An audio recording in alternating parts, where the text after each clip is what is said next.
habléis de aquel grande amor que en el Calvario Dios nos mostró. Quiero que habléis del buen Salvador, habladme más de Cristo. Quiero escuchar la historia fiel de mi Jesús, mi Salvador. Siempre quiero vivir tan solo por Él. Hábladme más de Cristo. Cuando me asalte la tentación y que sus redes tienda mi pie, quiero tener en Él protección. Háblame más de Cristo.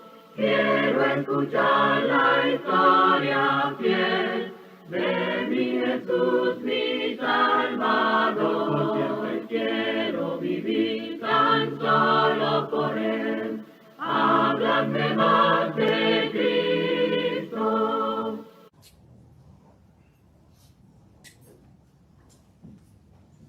Que la paz del Señor sea con ustedes, mis hermanos. Amén. Es himno que entonó el hermano Daniel, dice: trigo soy, el granero del Señor. Híjole, ¿cuántos habrá aquí personas que no sean de ese trigo que hable el himno, hermanos? Tenemos que tener cuidado porque podíamos estar erróneos en nuestro pensar, ¿verdad? El título de esta mañana, mis hermanos, se trata de ¿qué espera Dios de tu alabanza? ¿Cómo quiere que sea nuestra alabanza al Señor? Y va a ser un tema corto porque por el tiempo, cuestión de tiempo, claro. Pero quería enfocarnos en esto, mis hermanos. ¿Qué es lo que quiere el Señor de nosotros cuando venimos a alabarle? La anterior predicación, pues ya vimos que cuando vamos a orar a Él, pues tenemos que tener un corazón limpio, ¿verdad? Nos lo dice allá en Santiago. Pero, ¿qué espera de Dios cuando venimos a alabarle? ¿Cómo quiere que le alabemos? Bueno, hermanos, espero que después de esta revisión nos demos cuenta, mis hermanos, que les invito a que analicemos a ver si estamos alabando al Señor como Él quiere que le alabemos, ¿verdad? Podemos estar cayendo en error al momento de alabarle. Fíjese que allá en el Antiguo Testamento, cuando iban las personas a llevarle sacrificios al Señor, era una forma pues, ¿verdad?, de hacer las paces con Él. Iban a alabarle a Dios también, pero a ellos se les pedía estos sacrificios y tenían que ser perfectos, hermanos. No podían llevar una cabra, un cordero con un pie quebrado, una pata quebrada, una paloma tuerta, o no podían llevarle animales impuros al Señor. Entonces, nosotros en estos tiempos, cuando nosotros le traemos sacrificios de alabanza al Señor, ¿qué es lo que le estamos trayendo? Venimos incompletos nosotros, venimos sin esa pureza de corazón que el Señor quiere que tengamos cuando venimos a alabarle, o ¿cómo vienes tú? Solo ustedes saben, mis hermanos, solo Dios y ustedes saben, cada uno de nosotros sabemos cómo venimos, qué es lo que traemos guardado en el corazón. Hay muchas personas que tal vez se le pueda olvidar esto, que el Señor puede ver todo y que Él lo sabe todo. Pero mis hermanos, el Señor lo primero que quiere de nosotros es que todo se haga con sabiduría y entendimiento. Entonces, a lo que yo me refiero, mis hermanos, es que cuando nosotros venimos a alabar al Señor, se debe de hacer con gran reverencia. Con una reverencia, hermanos, que al parecer se nos ha olvidado, ¿verdad? Porque, desgraciadamente, cuando estamos aquí en este atrio de adoración, muchas personas se quedan afuera, ¿verdad? Y podemos ver cuando pasa uno occidentalmente que tenga que salir, que se está hablando todo menos de la palabra del Señor, comentando ya algo. Esas reuniones en los pasillos, mis hermanos, que se llevan a cada domingo, ¿ustedes creen que ese tipo de alabanza es la que quiere el Señor para Él? Seamos sinceros, no le pongamos peros, porque no hay peros, no podemos ponerle peros. Así como en el día del juicio no le vamos a decir al Señor: Señor, fíjate que yo quería atender, pero se me hacía muy lejos.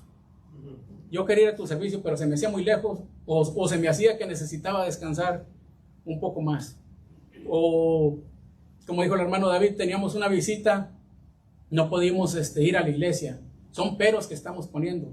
Pero nomás recordemos una cosa, mis hermanos, que el Señor nos está viendo y Él sabe lo que tenemos en nuestro corazón. Él sabe si en realidad era justa la falta esa que hicimos de no venir a la iglesia.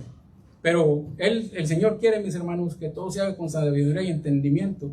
Y eso nos dice allá en Proverbios, mis hermanos. Les invito a que hablen su Biblia allá en Proverbios 9.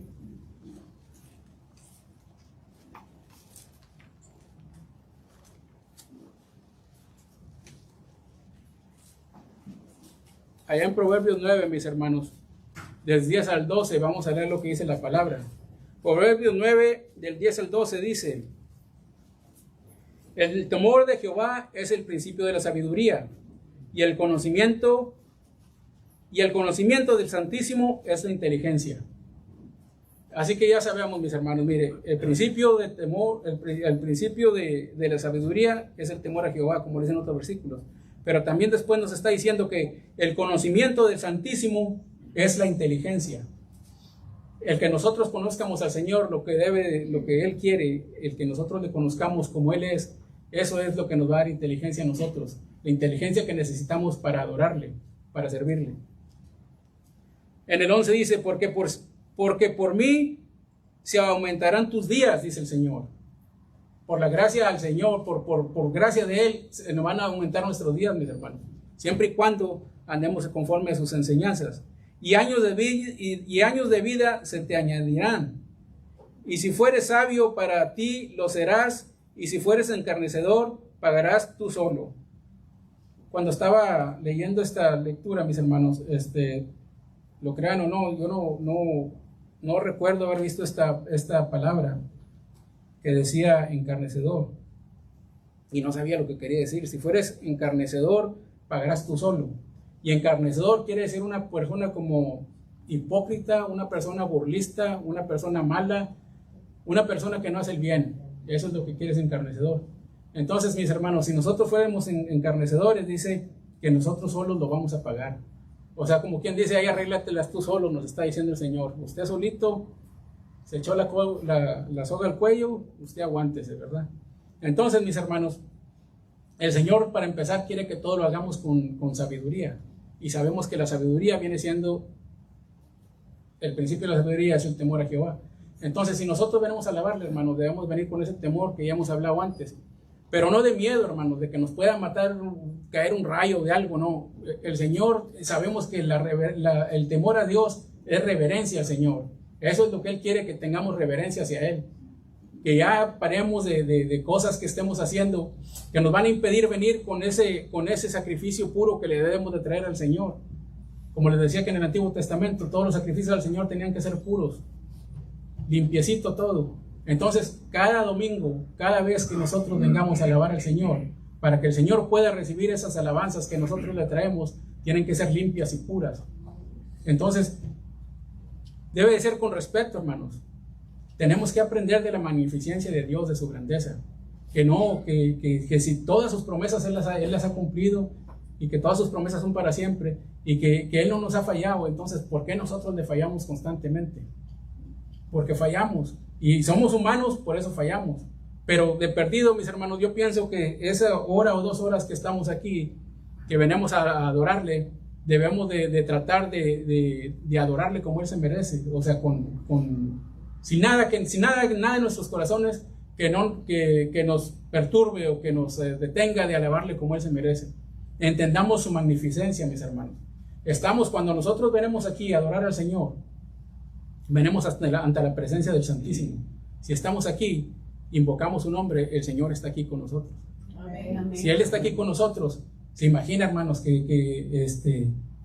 pues qué mal se ve que el Señor esté aquí, le estamos adorando y luego va a decir el Señor: mira que ellos andan echando un café en la hora de la predicación. ¿Ustedes creen que eso está bien, hermanos? No. Hacemos eso y muchas cosas más que insultan al Señor. Entonces, ¿por qué le estamos pisoteando su nombre? O sea, ¿quién nos ha dado ese derecho a nosotros?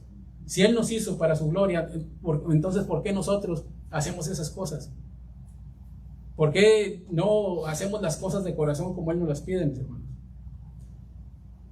¿Será que porque la mayoría de las personas, yo pienso y me he puesto a reflexionar, mis hermanos, que en realidad no lo conocemos? Cuando hacemos esas cosas es porque en realidad no conocemos a Dios. Si tú conoces a Dios, debes de saber cómo adorarle, porque sabes que Dios es amor, pero que también el Señor te puede castigar. Entonces, si nosotros lo conocemos, ¿por qué hacemos esas cosas? Yo digo porque es falta de conocimiento de la palabra, más que nada.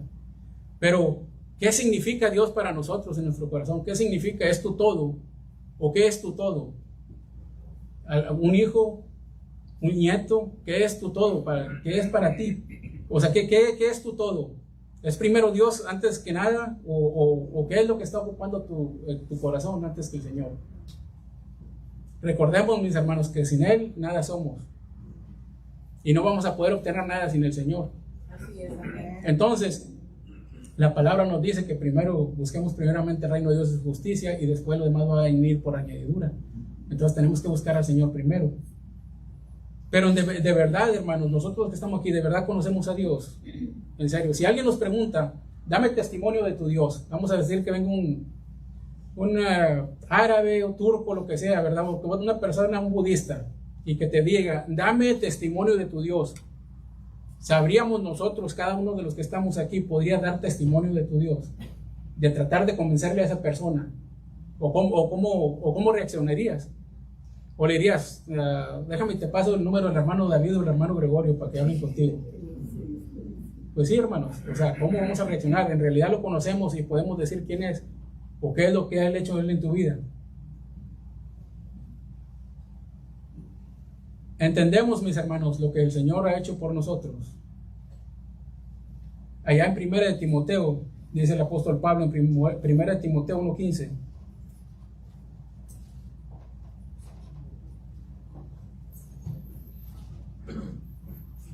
En 1 de Timoteo, hermanos, 1:15 nos dice la palabra del Señor. Dice, palabra fiel y digna de ser recibida por todos, que Cristo Jesús vino al mundo para salvar a los pecadores, de los cuales yo soy el primero. ¿Sabes eso? ¿Ya entendiste eso? ¿Ya entendiste este versículo, hermanos? Si has leído la Biblia, ya entendiste esto. Si cuando tú lees las Escrituras, tú entiendes lo que la palabra del Señor te está enseñando. Palabra fiel y digna de ser recibida por todos. Dice, que Cristo Jesús vino al mundo para salvar a los pecadores, de los cuales yo soy el primero. No estoy apuntando dedos, hermanos, diciendo que de los hermanos que esto y que el otro y que hacen eso, no. Recuerden que siempre, y noten que siempre que digo yo, que hablo de algo, digo nosotros. No le digo el hermano fulano, nada. Todos tenemos trayectoria que nos pisen, ¿verdad? Como dicen. Entonces tenemos que entender lo que hizo por Él. Que tenemos que entender lo que Él hizo por nosotros y a qué vino al mundo, ¿verdad?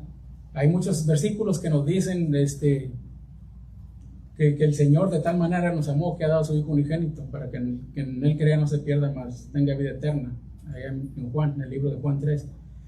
Pero entonces, mis hermanos, debemos de, cuando nosotros estamos aquí, debemos de consagrarnos no de todo nuestro entendimiento y con todo nuestro corazón a la alabanza del Señor. Y déjeme decirle que si usted se concentra, hermanos, si nosotros nos concentramos a lo que es la adoración del Señor, no nos van a dar ganas ni de ir al baño. Eso se lo garantizo. Y tampoco va a sonar su celular. Tampoco va a sonar. Pero para eso tenemos que estar consagrados al Señor. Entonces, mis hermanos, estamos aquí, como decía el hermano, como dijo en la clase anteriormente, que digo yo, ¿verdad? ¿Venimos a calentar la silla nomás o qué venimos? O estamos como Felipe, hermanos, ¿verdad? Que todo el tiempo que anduvo Jesús con ellos, anduvieron con Él, y luego le dice Felipe a Jesús, dice, muéstranos el Padre y nos basta. Allá en Juan 14, del 8 al 14, y si me quieren acompañar a la lectura, en el libro de Juan, capítulo 14, fíjese lo que dice Felipe, después de haber andado con el Señor. Dice, Felipe le dijo, Señor, muéstranos el Padre y nos basta. Jesús le dijo: tanto tiempo hace que estoy con vosotros y no me habéis conocido, Felipe. Tanto tiempo que estamos sentados aquí, hermanos, horas que le hemos metido las sillas esas y no conocemos todavía lo que el Señor quiere de nosotros. El que me ha visto a mí, ha visto al Padre, dice el Señor. ¿Cómo pues dices tú, muéstranos al Padre? Quiere decir, mis hermanos, lo que les quiero decir con esta lectura, que si todo este tiempo que estamos aquí, entonces nosotros ya podemos dar fe y testimonio del Señor. Y podemos defender nuestra creencia ante cualquier otra doctrina que haya. Pero continúa diciendo, le dice el Señor, dice: ¿no crees que soy yo, no crees que yo soy en el Padre y el Padre en mí? Las palabras que yo hablo, no las hablo por mi propia cuenta, sino que el Padre que mora en mí, Él hace las obras. El 11 continúa diciendo: creedme que yo soy en el Padre y el Padre en mí. De otra manera, creedme por las mismas obras. Si no crees en el Señor, en todas estas cosas, pues cree por las obras del Señor, que son la naturaleza, que es la naturaleza. Fíjate cómo están los alineados todos, mis hermanos, el universo, todo, cómo está alineado. Que si la Tierra diera vuelta un poco más rápido, lo que no se quemaba de día se iba a congelar de noche y no hubiera vida en el planeta. Que si el mar estuviera 2 pulgadas arriba, más grande de lo que debe ser, no hubiera vida en el planeta, no hubiera oxígeno. En su creación podemos ver la perfección. Y si tú estudias esto, vas a ver, hermanos, que tuvo que haber una mano perfecta que hizo esto. Que si el planeta girara más recio, no hubiera vida. Que si estuviera más lejos del sol, no hubiera vida. Que si estuviera más cerca, no hubiera vida. Que si estuviera a unos 500 metros más a un lado, no hubiera vida de donde está ahorita. Entonces, en esa creación debemos de creer. Creedme que soy el Padre, dice, creedme por las mismas obras.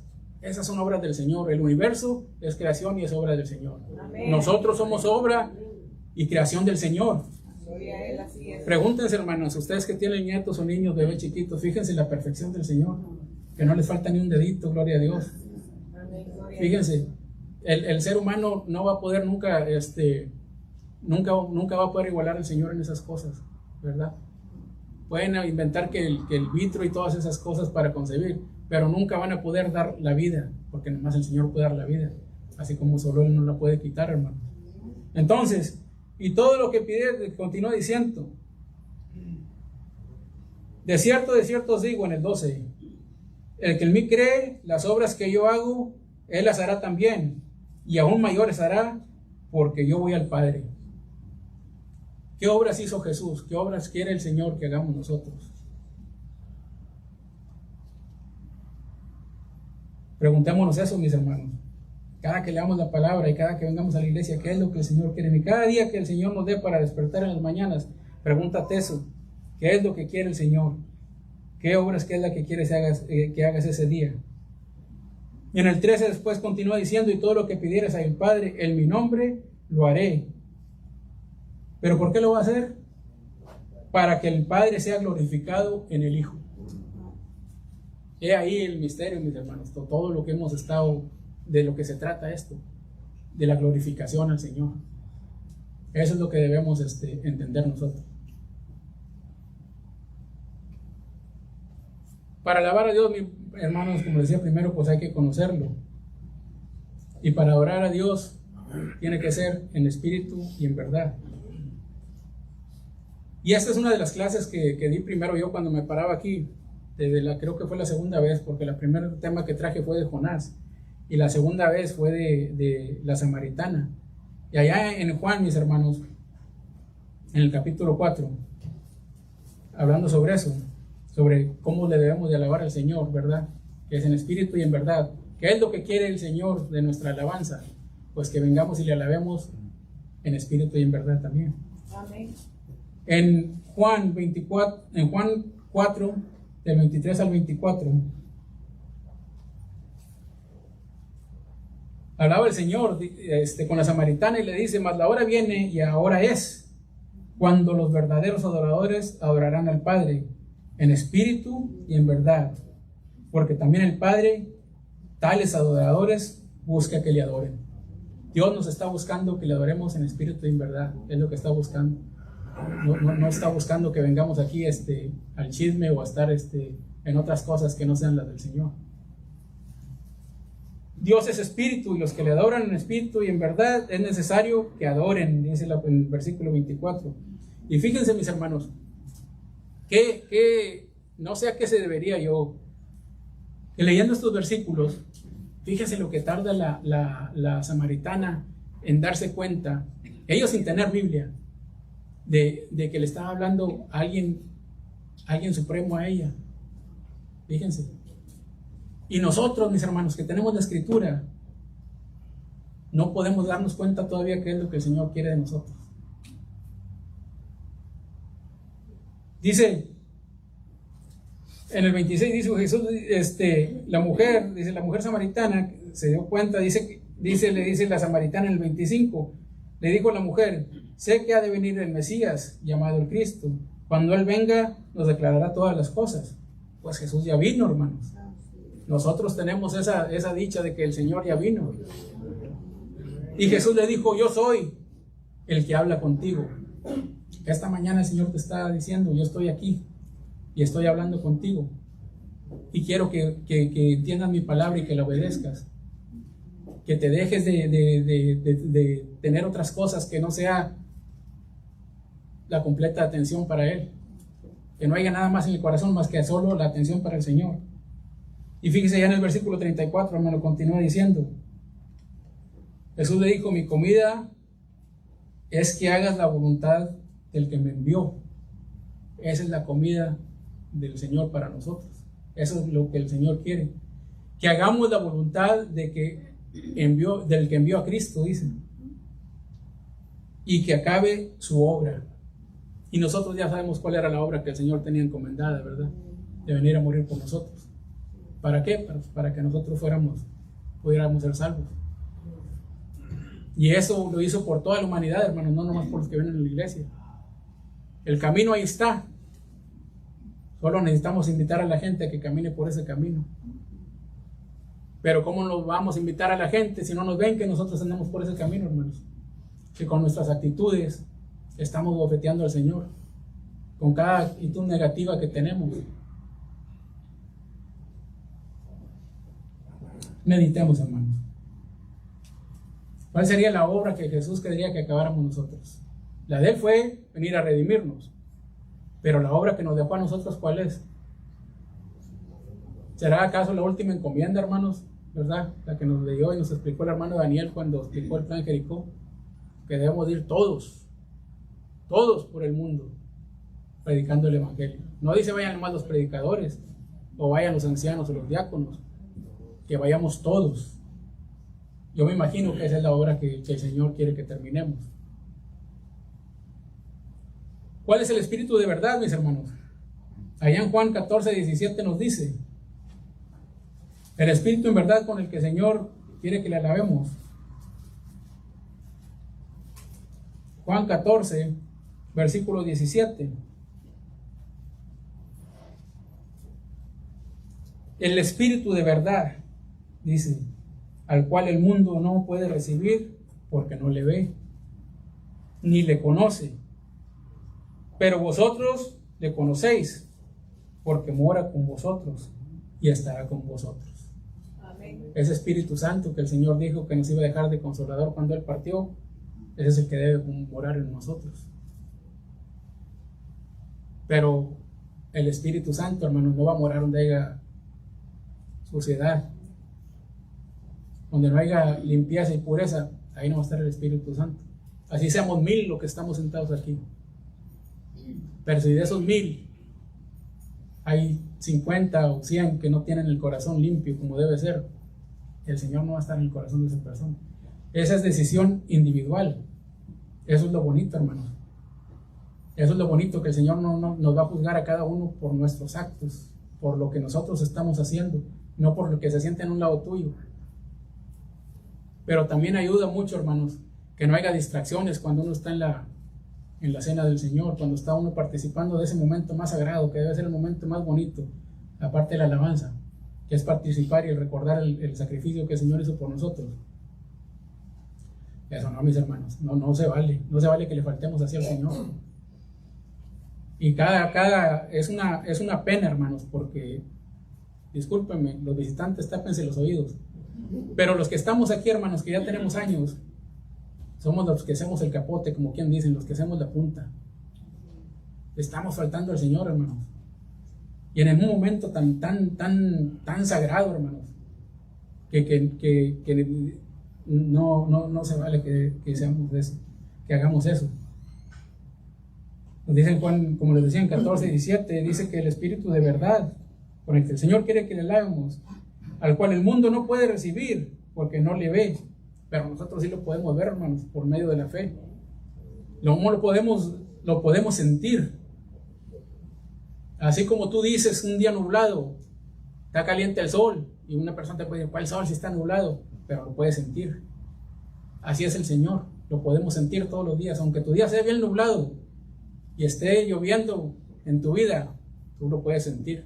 Nomás está de que le pongas poquita atención. Entonces, eso que tú puedes sentir, así como tú lo sientes, así quiere el Señor que lo sentamos cuando estamos aquí adorándole. Pero ¿qué espíritu, hermanos, hay en mí? ¿Qué espíritu tienes tú?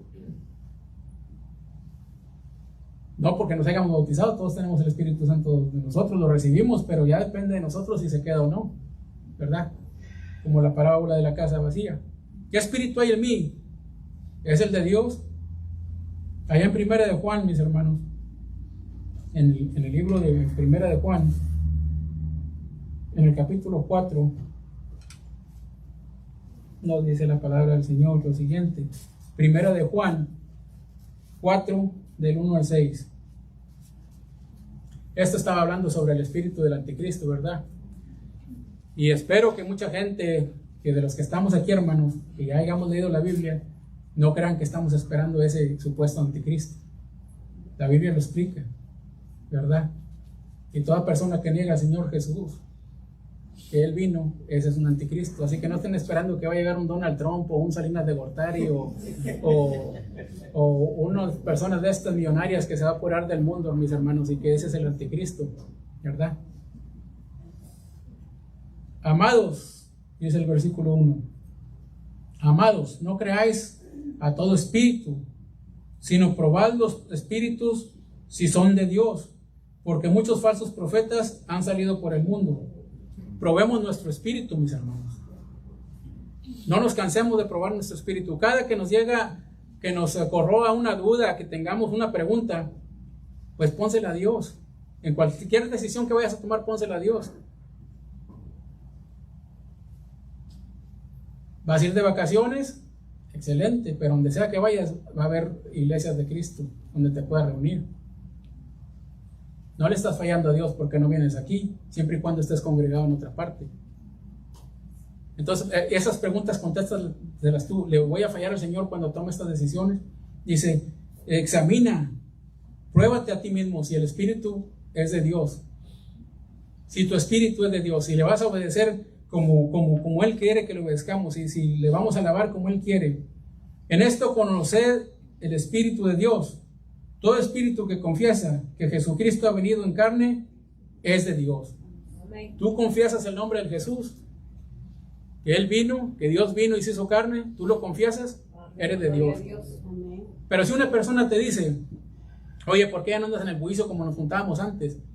Y dice, no, pues es que ya me sube la presión o me duele la cabeza. Hermano, recuerden lo que dijo el Señor: el que me negare delante de los hombres, yo también le voy a negar delante de mi Padre. Recuerden eso. Si no por más otra cosa, nomás recuerden por eso. Porque se siente muy bonito después cuando uno dice, es que yo entregué mi vida al Señor y ya soy de Él, por eso ya no hago las cosas que hacía. Se siente más bonito eso, porque si lo niegas, después andas, hermano, no, todo te repercute cada rato, no hay ni dónde sentarte, porque te van a remartillar, el Espíritu Santo te va a martillar esa cabeza y ese corazón y te va a decir, negaste al Señor. Negaste al Señor, y el Señor dice que si tú lo niegas, Él te va a negar a ti. Entonces, como dicen, es más fácil confesarlo, porque te va a dar una paz muy, muy bonita, muy tranquila. Amén, así es. En el versículo 3 dice, y todo espíritu que no confiesa que Jesucristo ha venido en carne, no es de Dios. Y este es el espíritu del anticristo. Ese es el anticristo, hermanos, para que no anden esperando a nadie más, que va a venir alguien más.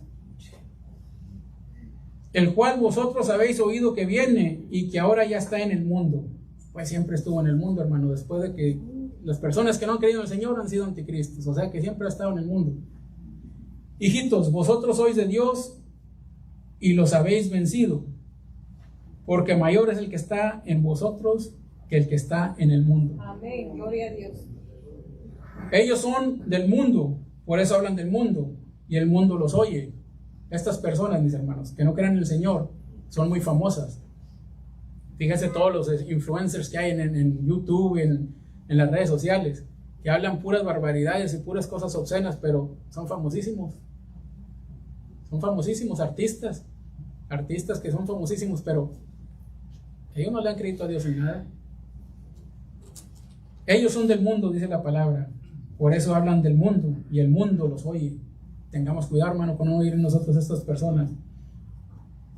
No se pongan los audífonos y anden oyendo el conejo malo, dijo el hermano Gregorio, ¿verdad? Nosotros somos de Dios, dice el versículo 6. El que conoce a Dios nos oye. El que no nos oye, el que no es de Dios. El que no es de Dios no nos oye. En esto conocemos el espíritu de verdad y el espíritu del error. ¿Qué espíritu hay en ti? ¿Con qué espíritu has venido a alabar al Señor esta mañana? ¿Con el espíritu de verdad o con el espíritu del error? Hay cosas de estas, hermanos, de las que hemos leído, que estén en tu corazón en estos momentos. Eso es lo que el Señor quiere, lo que el Señor espera de tu alabanza, que sea pura.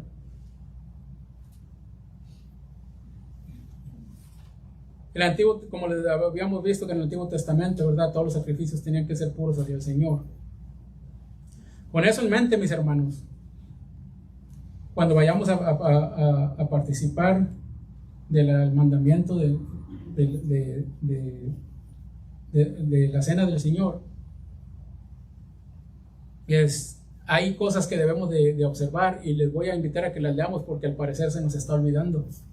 Se nos está olvidando porque yo, sin voltear para atrás, pues los que estamos aquí enfrente vemos, y los hermanos nos hacen allá en 1 Corintios, mis hermanos, los hermanos, cada que vamos a tomar a participar de la cena, los hermanos nos siguen haciendo este recordatorio, y no debería ser así, porque ya somos grandes, ya somos cristianos, ya debemos de tener el espíritu en nosotros, el espíritu que es del Señor, no del mundo. En 1 Corintios 11, del 17, hermanos, al 22, nos habla sobre los abusos de la cena del Señor. Entonces yo se los voy a leer nuevamente, para que si acaso a alguien se le ha olvidado, pues los recordemos y no los cometamos.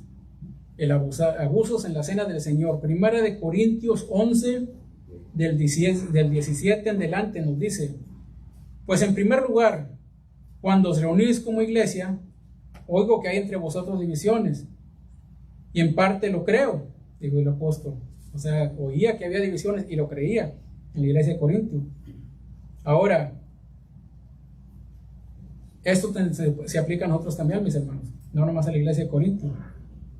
Dice: pues en primer lugar, cuando os reunís como iglesia, oigo que hay entre vosotros divisiones, y en parte lo creo. Ese es el versículo 18.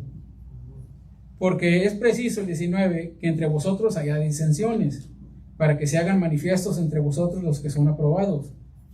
Cuando pues os reunís vosotros, esto no es comer la cena del Señor, porque al comer cada uno se adelanta a tomar su propia cena, y uno tiene hambre y otro se embriaga. Pues que no tenéis casa en que comáis o bebáis, o menospreciáis la iglesia de Dios. ¿No te importa la iglesia, este templo donde estamos ante la presencia del Señor? ¿O por qué la menosprecias? Es lo que nos está diciendo aquí. ¿O qué no tienes casa, hermano, para hacerte tu cafecito allá? Para que no te andes parando aquí a hacerte el café en plena adoración. El Señor lo está diciendo, no lo estoy diciendo yo, no se van a enojar conmigo. Esto lo está diciendo la Biblia. No van a decir, el hermano Acevedo dijo que quitáramos la cafetera. Eso lo está diciendo la Biblia, hermanos. ¿Qué no tienes casa? Dice el Señor. No tienes casa para hacerse en tu casa.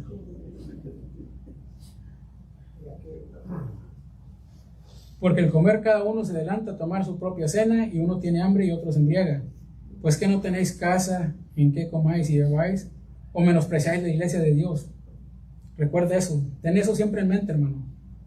Si eres de los cafeteros que están aquí en las mañanas, que están menospreciando la casa de Dios, con esos actos lo están menospreciando a Él también. Y avergonzáis a los que no tienen nada. ¿Qué os diré? ¿Os alabaré en esto? En esto no os alabo, dice el apóstol Pablo. O sea que no. Si Él no está de acuerdo, pues nosotros tampoco deberíamos estar de acuerdo. Porque está muy claro, mis hermanos. Después, hermanos, ya para terminar, para hacer corto, como decíamos, tomando la cena indignamente también. Vamos a hablar sobre eso un poquito. Ya todos saben lo que es tomar la cena indignamente. Se nos ha dicho y se ha leído. Tomar la cena indignamente, la cena del Señor. De manera que cualquiera que comiera este pan o bebiere de esta copa del Señor indignamente será culpado del cuerpo y de la sangre del Señor. Tú vas a ser culpable, mis hermanos. Si participas de la cena es porque ya te bautizaste, pero si participas así indignamente, tú eres el culpable. El Señor dio esa sangre por nosotros gratis, fue regalo de Él y no nos la está cobrando. Pero si tú participas de su cena indignamente, el Señor te la va a cobrar, porque tú estás haciendo responsable por eso que Él hizo por nosotros. Tú directamente, nadie más. Por tanto, pruébese cada uno a sí mismo, y coma así del pan y beba de la copa. Porque el que come y bebe indignamente, sin discernir el cuerpo del Señor, juicio y come, bebe para sí, para ti solito, no para tu esposo, para tu cónyuge, nada.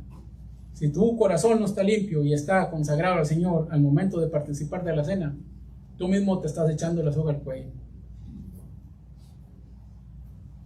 Por lo cual hay muchos enfermos y debilitados entre vosotros, y muchos duermen. ¿Qué quiere decir que muchos duermen? No los que están roncando ahorita, hermanos. No, muchos duermen. ¿A qué se refiere ahorita que muchos duermen? Pues que estamos muertos, hermanos. Eso es a lo que se refiere. Que estamos muertos, que no hay fe, que no hay nada en nosotros, que está hueco el corazón. Sí hay cosas, pero no son cosas del Señor. Si pues nos examinamos a nosotros mismos, ¿no seríamos juzgados? Mas siendo juzgados, somos castigados por el Señor, para que no seamos condenados con el mundo. Así que si estás aquí, hermano, te has bautizado y todo, y si el Señor te reprende, no te enojes. No te enojes si te va mal, porque el Señor te está reprendiendo porque no quiere que en el día del juicio reprenderte y ya no haya paso atrás. Entonces dale gracias a Dios también. Dale con esa alabanza que nosotros le debemos de traer al Señor, la alabanza que el Señor espera con nosotros, también le debemos de alabar en los momentos malos. Esa es la alabanza que quiere nosotros, el Señor de nosotros, que en todo momento le alabemos, aunque estemos pasando por tiempos malos.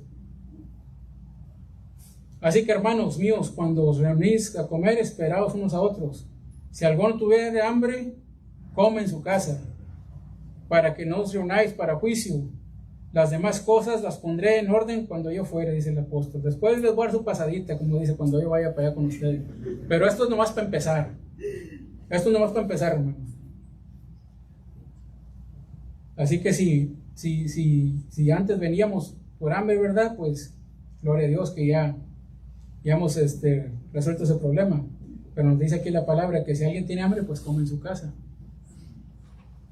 Si tú tienes hambre de comer prójimo, come en tu casa, no vengas y lo hagas aquí. Si tienes hambre de muchas cosas, hermanos, pues hazlas en tu casa, no las hagas aquí. Entonces, mis hermanos, esa es la exhortación de esta mañana. Yo les invito a que, por favor, como dice el hermano cuando se paran aquí, que respeten ese momento tan solemne para nosotros. Que guarden el comportamiento debido, el que se debe de guardar, porque eso es lo que está el Señor esperando de tu alabanza y de la mía. que le respetemos, que no lo pisoteemos. Hermanos, que el Señor los bendiga, y si esta mañana hay alguien que necesite la oración o que guste entregar su vida al Señor, pues la invitación está en pie y vamos a tener un himno de despedida, de invitación. Que el Señor los bendiga, hermanos. Muchas gracias, hermano Juan.